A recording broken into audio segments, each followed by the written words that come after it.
श्रीमद् भगवद गीता यथारूप अध्याय 14 श्लोक संख्या 27।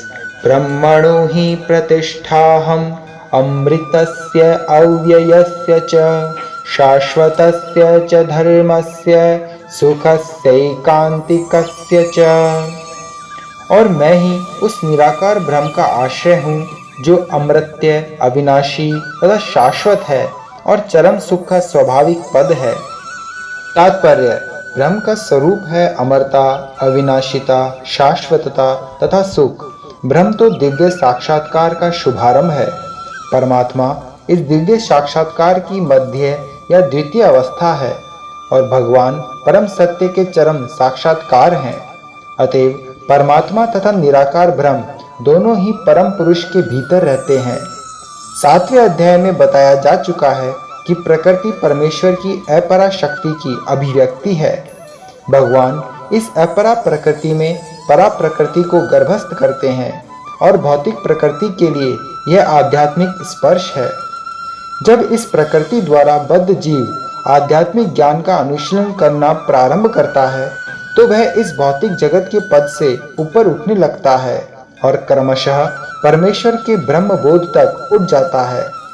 ब्रह्मबोध की प्राप्ति आत्म साक्षात्कार की दिशा में प्रथम अवस्था है। इस अवस्था में ब्रह्मभूत व्यक्ति भौतिक पद को पार कर जाता है, लेकिन वह ब्रह्म साक्षात्कार में पूर्णता प्राप्त नहीं कर पाता। यदि वह चाहे तो इस ब्रह्म पद पर बना रह सकता है और धीरे धीरे परमात्मा के साक्षात्कार को और फिर भगवान के साक्षात्कार को प्राप्त हो सकता है। वैदिक साहित्य में इसके उदाहरण भरे पड़े हैं। चारों कुमार पहले निराकार ब्रह्म में स्थित थे, लेकिन क्रमशः वे भक्ति पद तक उठ गए। जो व्यक्ति निराकार ब्रह्म पद से ऊपर नहीं उठ पाता, उसके नीचे गिरने का डर बना रहता है। श्रीमद् भागवत में कहा गया है कि भले ही कोई निराकार ब्रह्म की अवस्था को प्राप्त कर ले, किंतु इससे ऊपर उठे बिना तथा परम पुरुष के विषय में सूचना प्राप्त किए बिना उसकी बुद्धि विमल नहीं हो पाती। अतएव ब्रह्म पद तक उठ जाने के बाद भी यदि भगवान की भक्ति नहीं की जाती तो नीचे गिरने का भय बना रहता है। वैदिक भाषा में यह भी कहा गया है, रसो वै सह रसम हये वायम लब्धवानंदी भवति। रस के आगार भगवान श्री कृष्ण को जान लेने पर मनुष्य वास्तव में दिव्य आनंदमय हो जाता है। परमेश्वर छयों ऐश्वर्यों से पूर्ण है और जब भक्त निकट पहुंचता है तो इन 6 ऐश्वर्यों का आदान प्रदान होता है। राजा का सेवक लगभग राजा के ही समान पद का भोग करता है। इस प्रकार के शाश्वत सुख, अविनाशी सुख तथा शाश्वत जीवन भक्ति के साथ साथ चलते हैं। अतएव भक्ति में ब्रह्म साक्षात्कार या शाश्वतता या अमरता सम्मिलित रहते हैं। भक्ति में प्रवृत्त व्यक्ति में ये पहले से ही प्राप्त रहते हैं।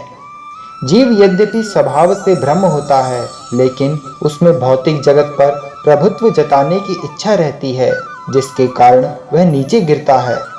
अपनी स्वाभाविक स्थिति में जीव तीनों गुणों से परे होता है, लेकिन प्रकृति के संसर्ग से वह अपने को तीनों गुणों सतो, रजो तथा तमोगुण में बांध लेता है। इन्हीं तीनों गुणों के संसर्ग के कारण उसमें भौतिक जगत पर प्रभुत्व जताने की इच्छा होती है।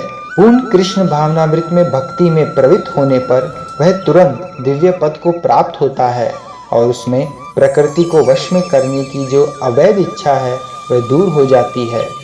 अतएव भक्तों की संगति करके भक्ति की 9 विधियों श्रवण, कीर्तन, स्मरण आदि का अभ्यास करना चाहिए। धीरे धीरे ऐसी संगति से तथा गुरु के प्रभाव से मनुष्य की प्रभुता जताने वाली इच्छा समाप्त हो जाएगी और वह भगवान की दिव्य प्रेमा भक्ति में दृढ़ता पूर्वक स्थित हो सकेगा। इस विधि की संस्तुति इस अध्याय के 22वें श्लोक से लेकर इस अंतिम श्लोक तक की गई है। भगवान की भक्ति अति सरल है।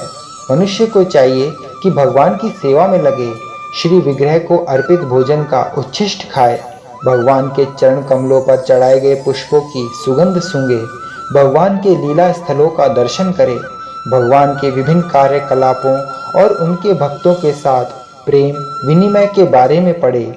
सदा हरे कृष्ण कृष्ण कृष्ण हरे हरे, हरे राम राम राम हरे हरे इस महामंत्र की दिव्य ध्वनि का कीर्तन करे और भगवान तथा उनके भक्तों के आविर्भाव तथा तिरोधानों को मानने वाले दिनों में उपवास करे। ऐसा करने से मनुष्य समस्त भौतिक गतिविधियों से विरक्त हो जाएगा। इस प्रकार जो व्यक्ति अपने को ब्रह्म ज्योति या ब्रह्म बोध के विभिन्न प्रकारों में स्थित कर सकता है, वह गुणात्मक रूप से भगवान के तुल्य है। इस प्रकार श्रीमद् भगवद गीता के 14वें अध्याय प्रकृति के 3 गुण का भक्ति वेदांत तात्पर्य पूर्ण हुआ। हरे कृष्ण।